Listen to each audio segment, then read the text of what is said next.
see it differently now. So again, my problem with TLS, you're pushing me to release the book. Okay, let's assume I'm agreeing. Okay, maybe we could do a compromise and I'll hide the names like I did it with you not too long ago. So I'll hide the names, okay? But the real essence of this book is the code, and they are not willing to release it. They're not saying never, they're saying not now. So when you're ready, then we will release it. Why release it now and give the code in 10 years? It just doesn't make sense. Well, 20 or 100 years, I don't know what they're planning to do. Now, forget Razorlight. There's other materials there that you are not aware of, that I know about them. Great information that can go very well with Razorlight. There is a specific book that will be ready to come out very soon. I read it myself. There's a part of it, it's in my writings, information I had to put in. I was asked to work with a group of people. They're not willing to release it. You just said that it was coming out very soon. Coming out to TLS, I would be able to maybe read it, not you, not your viewers. They're not going to release it, so why do you want to release my information and not your information, which is part of me also? I happen to be part of it. Again, there are so many secrets. I have no clue. I don't know. I don't know.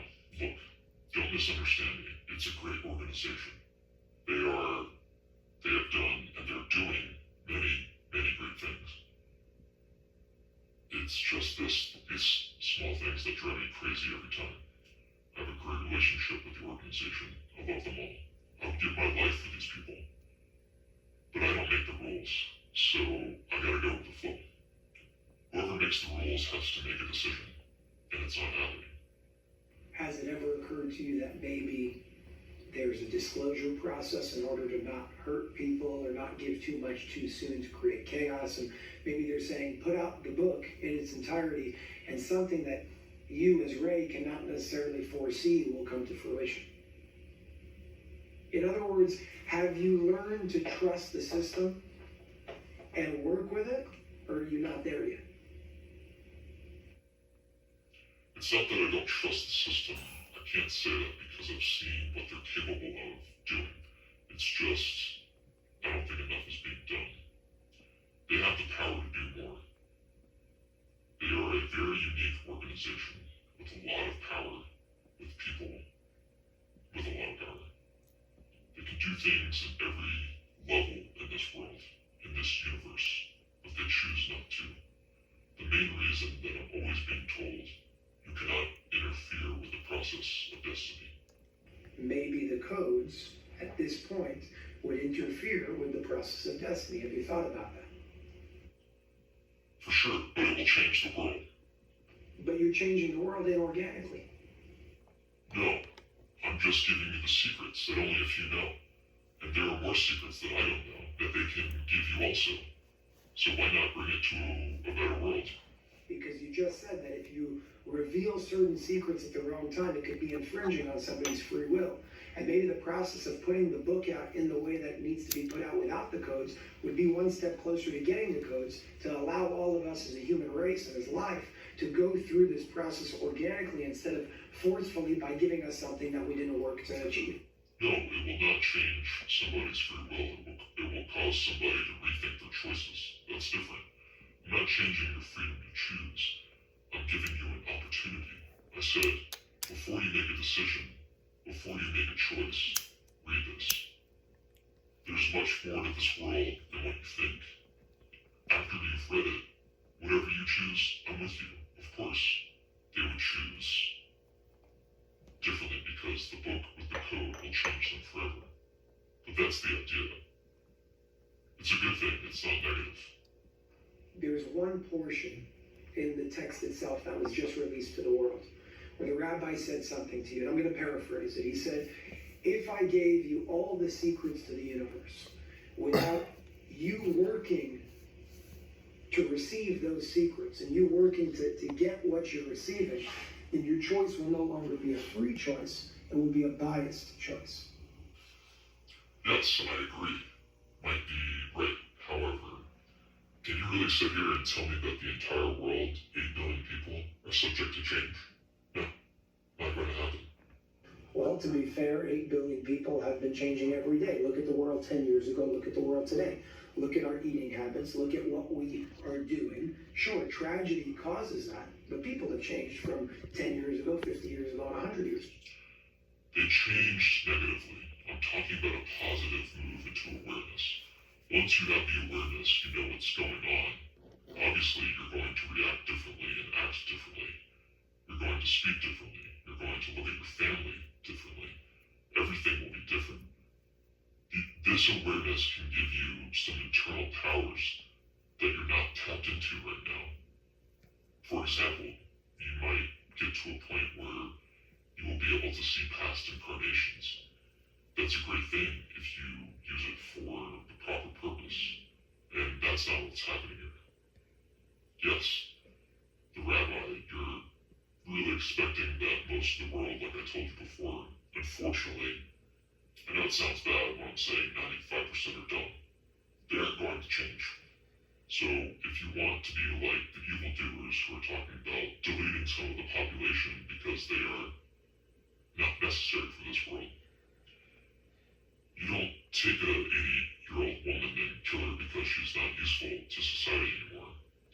By the way, she could be extremely useful to society if society knew how to deal with an 80-year-old woman. This is something we all forget. We do not know how to do it. But if you think an average 80-year-old woman or man, they have a lot of experience in life that we can learn from. They have knowledge that we don't have. They have memories from 70 and 80 years ago that we don't know about. There's a lot to learn here. There's a lot to do, but we lost respect for our elders. We see them as a problem. Therefore, you know what? If you are 65, 70, you might as well die. So much the population. Tomorrow there's going to be too many Jews, too many black people, too many Spanish people. The Aryan race, the way Hitler did it. That's what these psychopaths are going to do, and the people don't understand it. Now, the rabbi, with all due respect, he wants to change things, but he wants to do it through the process. I don't have time to wait for the process. People are dying every day. They're being murdered. People are being murdered, and nobody does anything about it. To me, it's wrong. Do you believe that the world right now is ready for true awareness? Complete awareness? No, but you know what? Let's assume complete awareness will be open to the public, okay? Some people are going to take it in a very bad way. They can commit suicide. I'm not telling you no. It's their choice. Some people might get a heart attack from excitement. It's their choice. This is the destiny of the soul. They decided to change according to what happens now. Yes. Is this information going to change your choices? Yes, but I'm not interfering with their choices. They can still decide whatever they want, not stopping them. I'm not forcing them, not putting a gun to their head.